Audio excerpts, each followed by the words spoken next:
To my panel now, Fox News political contributor Tammy Bruce, Independent Women's Voice President, Beverly Hallberg, District Media Group President, and Eric Schiffer, Patriarch Organization Chairman and CEO and Reputation Management Consultant Chairman. Beverly, I'll start with you. There's so many different angles here. One emerging story is, where the heck is Mark Zuckerberg?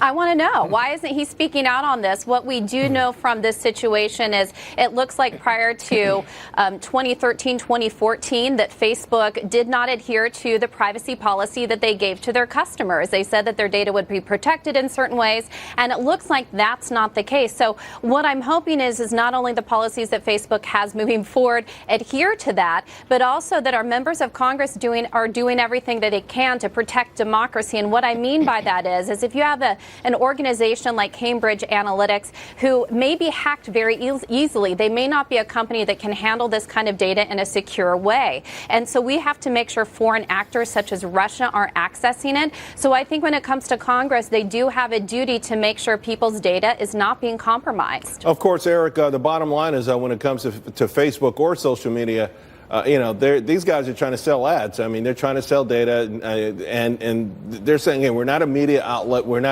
We shouldn't have to abide by certain rules. But there's no doubt at this point they have opened up a can of worms for themselves, and there will be some kind of additional regulatory scrutiny, right?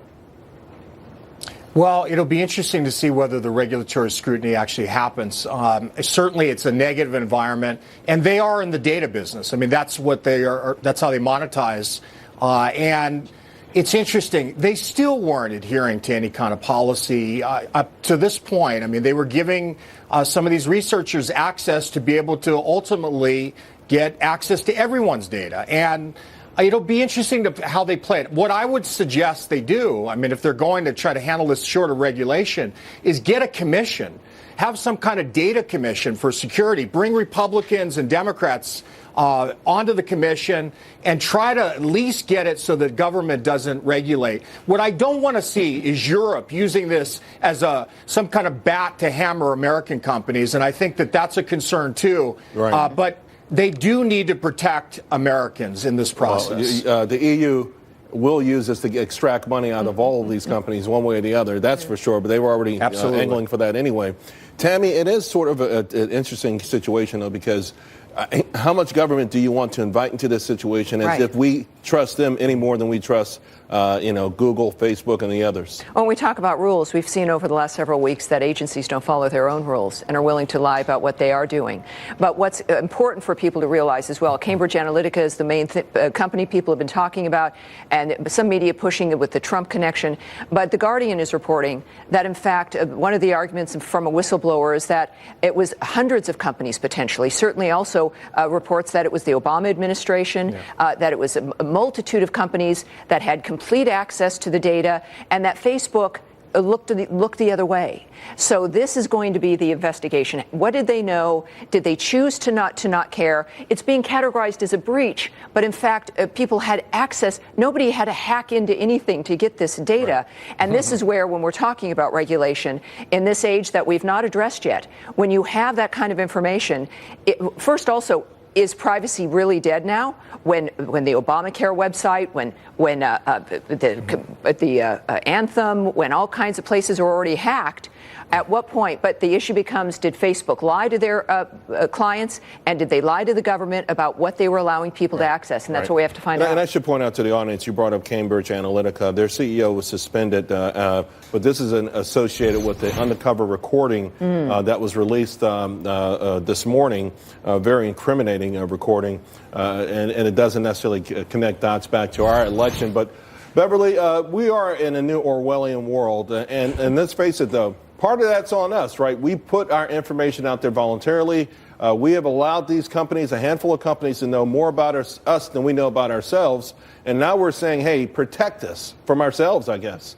Yeah, I think it makes us wonder whether or not we really should log in all our information into the Fitbit that many of us are wearing on our wrist if if our data can't be protected. And I want to say to this point as well, I think when it comes to data, I think when we're looking at advertising, this is a new way to advertise. It's not wrong for the Obama campaign or the Trump campaign to have some data to send out campaign ads. That's how we do it through social media. But what we're seeing is Facebook, in addition to the privacy breach here, we also have a company that seems to want to censor conservative messages. So when we talk about regulation, I think, do we really want the government that targeted conservative groups through the IRS to now regulate Facebook? Right. And Facebook is really just an extension of what we're seeing, which is shutting down dialogue among Americans. And I think that's another disconcerting part of Facebook. Yeah, Eric, there's no doubt. We heard from a former Obama staffer brag that Facebook, was okay with them manipulating this data, harvesting this information in the same way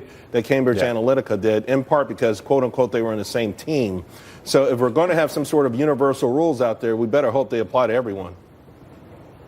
Yeah, I mean, you have Messina doing this with the Obama campaign. And what really concerns me overall with all of this, Charles, is there's one person, one group that has access to the most up-to-date data on everyone to manipulate their lives, control power, and that's Facebook.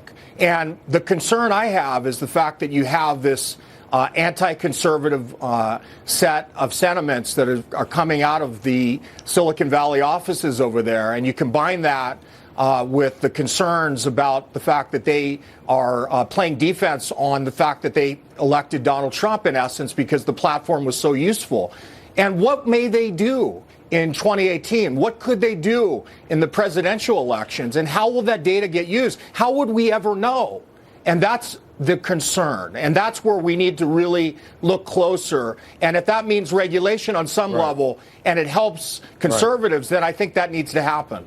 Well, it would be actually, this is a good point about whether or not just existing regulations for media companies would apply to Facebook so that we know what it is they're doing, that they have to, report in the same fashion. They have pushed back against that. Well, they have, but this is not new, though. We understand these regulations. We apply them to media. They could be applicable to Facebook. Of course, they don't want to. It would affect perhaps their bottom line. But these are the conversations we have to have.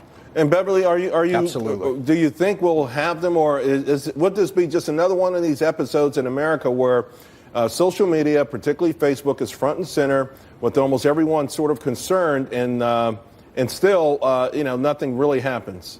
Well, I hope something does happen, but I hope it's not in the form of heavy-handed government regulation. I think it's more important for people to be aware of what can happen to their privacy. I think that there is also the individual aspect to this, that each one of us has to make sure we're not putting our information in places that can be hacked. So that's what I hope this leads to, because let's be honest, when it comes to D.C., all it takes is the next news story that buries all of this. All right, folks.